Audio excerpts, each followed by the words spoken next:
पाकिस्तान को गृह मंत्री अमित शाह की बड़ी चेतावनी, कहा 27 नागरिकों की जान लेकर जीत नहीं सकते, आतंकियों से चुन चुन कर बदला लेंगे। आतंक के आकाओं को अमित शाह का क्लियर मैसेज, बोले आतंक को पालने वाले सुनिए, लड़ाई का अंत नहीं, आतंक के खात्मे तक जारी रहेगी हमारी लड़ाई। गृहमंत्री अमित शाह ने कहा आतंकवाद के खिलाफ मोदी सरकार की जीरो टॉलरेंस नीति, इस लड़ाई में दुनिया हमारे साथ। अमेरिकी रक्षा मंत्री ने भारत के रक्षा मंत्री राजनाथ सिंह से फोन पर की बात, आतंक के खिलाफ एक्शन में मदद का दिया भरोसा। भारत पाकिस्तान तनाव के बीच आईएनएस सूरत हजीरा पोर्ट पर तैनात, इंडियन नेवी ने अपने सभी वॉरशिप को अलर्ट पर रखा। अरब सागर में इंडियन नेवी का युद्धाभ्यास जारी, पाकिस्तान से 85 नॉटिकल माइल्स दूरी पर नौसेना, 3 मई तक भारतीय नौसेना का युद्धाभ्यास। एनआईए ने तेज की पहलगाम हमले की जांच, डीजी सदानंद दाते ने आतंकी हमले वाली जगह का दौरा किया। नॉर्थ कश्मीर में ताबड़तोड़ छापेमारी, 50 से ज्यादा ठिकानों पर छापेमारी, संदिग्ध और आतंकियों के मददगार की तलाश। बारामूला में अलर्ट पर जम्मू कश्मीर पुलिस, आतंकियों के सहयोगियों की तलाश में जुटी, हर आने जाने वाली गाड़ी की जांच। पहलगाम हमले पर सुप्रीम कोर्ट का सुनवाई से इनकार, याचिकाकर्ता को लगाई फटकार, का ऐसी याचिका से सेना का मनोबल मत गिराइए। पाकिस्तान को लेकर असदुद्दीन ओवैसी बोले अब घर में घुसकर मारने का वक्त नहीं, बल्कि घर में घुस के बैठने का समय आ गया। नेशनल कॉन्फ्रेंस के प्रमुख फारूक अब्दुल्ला ने पाकिस्तान को नाकाम मुल्क बताया, कहा उस देश ने आतंक का रास्ता चुना। फारूक अब्दुल्ला ने पहलगाम के गुनहगारों को पकड़ने की मांग की, कहा इनकी वजह से आज मुश्किल वक्त में गुजर रहा है कश्मीर। अपने ही नागरिकों को एंट्री देने में टालमटोल करता रहा पाकिस्तान, घंटों इंतजार के बावजूद नहीं खोला गया वाघा बॉर्डर का गेट। भारत सरकार ने भारत छोड़ने की डेडलाइन बढ़ाई, अगले आदेश तक पाकिस्तानी भारत छोड़ सकते हैं। 7 दिन बाद दिखा Pakistan, army chief Asim Munir border पर टैंक पर खड़े होकर स्पीच देता नजर आया। पाकिस्तान ने जंगी सायरन लगाने के दिया आदेश, पाकिस्तान के 29 शहरों में लगेंगे जंगी सायरन। पाकिस्तान ने कराची और लाहौर एयरस्पेस के कुछ हिस्से को स्पेसिफिक टाइम के लिए बंद किया, 31 मई तक सुबह 4 बजे से 8 बजे तक बंद रहेगा। पाकिस्तान के रक्षा मंत्री ख्वाजा आसिफ भी गिड़गिड़ाए, कहा जैसे जैसे टाइम बढ़ रहा है टेंशन बढ़ रही है। भारत के एक्शन से पाकिस्तान, पीएम के सलाहकार राना सनाउल्लाह भी डरे, कहा मोदी स्ट्राइक करें युद्ध ना करें। पाकिस्तान के डिप्टी पीएम इशराक डार को हमले का डर, कहा हम भारत से युद्ध नहीं चाहते, डील करना चाहते हैं। अमेरिकी विदेश मंत्री की पाकिस्तान से तनाव कम करने की सलाह पर एस जयशंकर की दो टूक, कहा हमले के गुनहगारों को सजा मिलना जरूरी। भारत के हमले की दहशत में पाकिस्तान, खौफजदा शहबाज शरीफ ने आईएसआई चीफ को एनएसए बनाया। भारत की चेतावनी के बाद नहीं सुधर रहा पाकिस्तान, एलओसी पर लगातार 7वें दिन सीजफायर तोड़ा, भारतीय सेना ने मुंह तोड़ दिया जवाब। पहलगाम आतंकी हमले को लेकर अमेरिका में भी उठी आवाज, यूनाइटेड हिंदू संगठन के बैनर तले कई जगहों पर श्रद्धांजलि सभा का आयोजन। अमेरिका में हिंदू संगठनों ने जमकर पाकिस्तान के खिलाफ की नारेबाजी, एक सुर में पाकिस्तान पर सख्त कार्रवाई की मांग की। हमले में जान गंवाने वाले लेफ्टिनेंट विनय नरवाल की पत्नी हिमांशी की अपील, कहा मुसलमानों या कश्मीरियों के खिलाफ ना जाएं लोग, हम न्याय चाहते हैं। पहलगाम अटैक के खिलाफ कोलकाता में सड़कों पर उतरे हिंदू संगठन, कड़ा एक्शन लेने की मांग। अमृतसर बॉर्डर पर बीएसएफ ने बड़ी आतंकी साजिश को नाकाम किया, हथियारों, गोला बारूद और ग्रेनेड का एक बड़ा जखीरा बरामद किया। कल दिल्ली में कांग्रेस वर्किंग कमेटी की बैठक होगी, पहलगाम हमले और जातीय जनगणना पर होगी चर्चा। जातीय जनगणना के फैसले पर सियासत जारी, तेजस्वी यादव बोले हमने शुरुआत से ही इसके लिए लड़ाई लड़ी है। सपा प्रमुख अखिलेश यादव ने कहा जातीय जनगणना का फैसला 90% पीडीए के लोगों की 100% जीत है। अखिलेश यादव की बीजेपी सरकार को नसीहत, बीजेपी अपनी चुनावी धांधली को जातीय जनगणना से दूर रखे। सपा सांसद अवधेश प्रसाद ने कहा हमारे दबाव में झुकी बीजेपी जातीय जनगणना कराने पर हुई मजबूर। बीजेपी के राष्ट्रीय महासचिव तरुण चुग बोले कांग्रेस ने जातीय जनगणना को दशकों तक टाला, उसे मोदी सरकार ने करके दिखाया। यूपी के डिप्टी सीएम केशव प्रसाद मौर्य बोले राहुल आज जातीय जनगणना का श्रेय ले रहे हैं, उनकी सरकार ने क्यों नहीं कराई जातीय जनगणना। कांग्रेस भी जातीय जनगणना का श्रेय लेने में जुटी, अशोक गहलोत ने कहा कांग्रेस के दबाव से सरकार को जातीय जनगणना का फैसला लेना पड़ा। जातीय जनगणना के फैसले पर बोले केंद्रीय मंत्री जीतन राम मांझी, इससे हर वर्ग को उचित प्रतिनिधित्व मिलेगा। बीआरएस एमएलसी की कविता की केंद्र सरकार से अपील, जातीय जनगणना के लिए तेलंगाना मॉडल ना अपनाए। नेशनल कॉन्फ्रेंस के चीफ फारूक अब्दुल्ला भी बोले मुसलमानों की भी गिनती होनी चाहिए, जातीय जनगणना होने से देश में सबको न्याय मिलेगा। यूपी के मंत्री ओपी राजभर का बयान।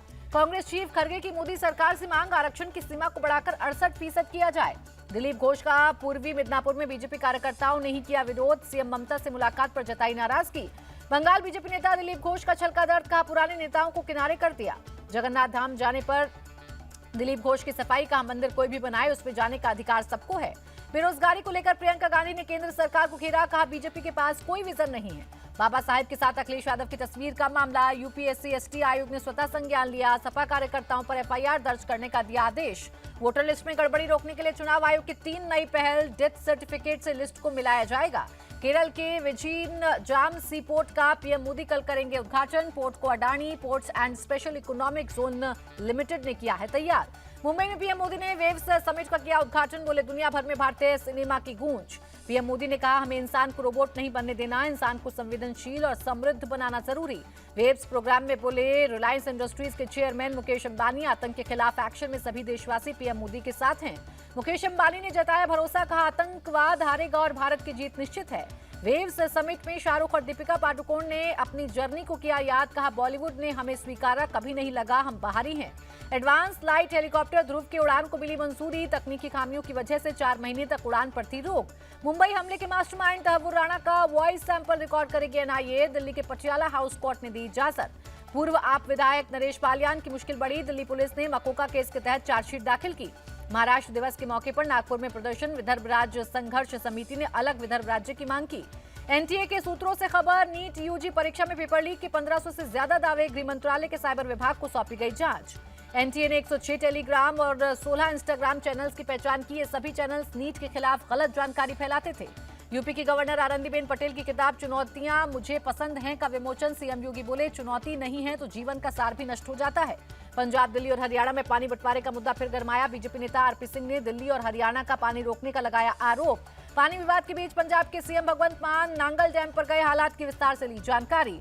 हरियाणा को सीएम भगवंत मान की 2 टूक, अब हमारे पास देने के लिए अतिरिक्त पानी नहीं है। पंजाब के मंत्री हरजोत बैंस बोले पंजाब कृषि प्रधान राज्य है, अगर हमारा पानी छीना जाएगा तो पंजाब बर्बाद हो जाएगा। हरियाणा के सीएम नायब सैनी ने कहा पानी पर पॉलिटिक्स करना निम्न स्तर की राजनीति है। पंजाब कांग्रेस चीफ अमरिंदर वडिंग बोले पंजाब में पानी कम होगा तो सरकार पंजाब को ही प्राथमिकता देगी। छत्तीसगढ़ सीएम से नक्सल प्रभावित गांवों के लोगों ने की मुलाकात। नक्सल विरोधी अभियान जारी रखने की अपील की। अगले 20 दिनों में दिल्ली में युद्ध स्तर पर सफाई अभियान चलाया जाएगा, सीएम रेखा गुप्ता का बयान। दिल्ली में स्कूल, धार्मिक स्थलों और बाजारों में सिंगल यूज प्लास्टिक होगी बैन। अवैध अतिक्रमण पर भी सख्त, सीएम रेखा गुप्ता, होगी सख्त कार्रवाई। गुजरात दिवस पर सीएम पटेल ने प्रदेशवासियों को दी सौगात, विकास परियोजनाओं का उद्घाटन किया। राजस्थान सीएम ने सहकारिता विभाग के साथ की बैठक, अधिकारियों को कामकाज में पारदर्शिता लाने का दिया निर्देश। कोलकाता अग्निकांड पर सीएम ममता बनर्जी का बयान, जिम्मेदार लोगों को बख्शा नहीं जाएगा। बद्रीनाथ धाम पहुंचे उत्तराखंड के डीजीपी, तैयारी और सुरक्षा को लेकर लिया अपडेट। कल खुलेंगे केदारनाथ धाम के कपाट, 108 क्विंटल फूलों से सजाया गया है केदार धाम। ऑल टाइम हाई पर मुंबई में प्रॉपर्टी रजिस्ट्रेशन, जनवरी से अप्रैल के बीच 8% बढ़कर 52,000 के पार रहा। उत्तराखंड के खटीमा में लड़की की सिरकटी डेड बॉडी मिलने से हड़कंप, लिव इन में रहने वाले दूसरे समुदाय के प्रेमी ने ही की है हत्या। नैनीताल में नाबालिग से रेप का बवाल, 76 साल के उस्मान पर लगा आरोप। पुलिस ने आरोपी बुजुर्ग को किया अरेस्ट। घटना के विरोध में लोगों ने दुकानों और कई रेस्टोरेंट में की तोड़फोड़। दिल्ली के सुल्तानपुर में युवक की चाकू गोदकर हत्या, पुरानी रंजिश के तहत वारदात को दिया अंजाम। दिल्ली हाट में आग लगने की घटना की जांच में जुटी पुलिस, सीसीटीवी फुटेज खंगाले जाएंगे। राजस्थान के सीकर में पुलिस ने 36 बांग्लादेशी नागरिकों को पकड़ा, कई बांग्लादेशी चकमा देकर फरार। अभियान चलाकर पुलिस ने बांग्लादेशियों को पकड़ा, अवैध तरीके से भारत में रह रहे थे। हैदराबाद इंटरनेशनल एयरपोर्ट पर डीआरआई का एक्शन, दुबई से लौटे यात्री के पास से 3.5 किलो गोल्ड जब्त। अजमेर में नाज होटल में लगी भीषण आग, फायर ब्रिगेड ने एक बच्चे समेत 5 का किया रेस्क्यू। राजस्थान के कई इलाकों में तेज बारिश, भीषण गर्मी से लोगों को मिली निजात। अमृतसर में पाकिस्तान से जुड़े ड्रग तस्कर नेटवर्क का भंडाफोड़, 5 किलो हेरोइन जब्त। एटीएम से पैसे निकालने पर बढ़ा चार्ज, फ्री मंथली लिमिट के बाद अब ट्रांजैक्शन पर देना होगा 23 रुपए। अप्रैल में ऑल टाइम हाई रहा जीएसटी कलेक्शन, 2.37 लाख करोड़ के पार पहुंचा। और इंडियन शटलर सात्विक साईराज, रंकी रेड्डी और चिराग शेट्टी खेल रत्न 2023 अवार्ड से सम्मानित।